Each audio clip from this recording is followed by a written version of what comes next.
Бүгін сіздермен фаршированный перец жасаймыз, яғни ол үшін бізге тартылған етке қайнатылған бір кесе күріш қосамыз.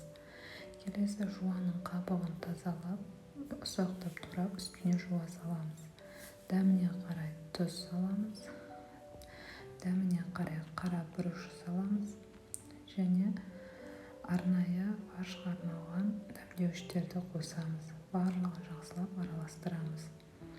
Фарштың суы шығу үшін үстіне сүт немесе су қосып, тағы да араластырамыз.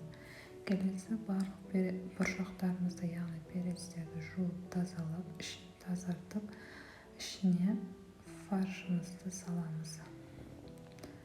Фарштарымыздың барлығын салып алғаннан кейін, міне менде 6 перецке жасадым, 6 бұршақ шықты. Келесі табаны қыздырып, үстіне жуа және бір қасықтай томат пастасын салып, үстіне тұз, бұрыш дәмдеуіштер қосып, 5 минуттай отта шыжғырамыз. Шыжғаннан кейін үстіне дайын бұршақтарымызды саламыз. Бұршақтарымызды салып, 5 минуттай ұстап, 5 минуттан кейін үстіне 1 стакан су қоямыз.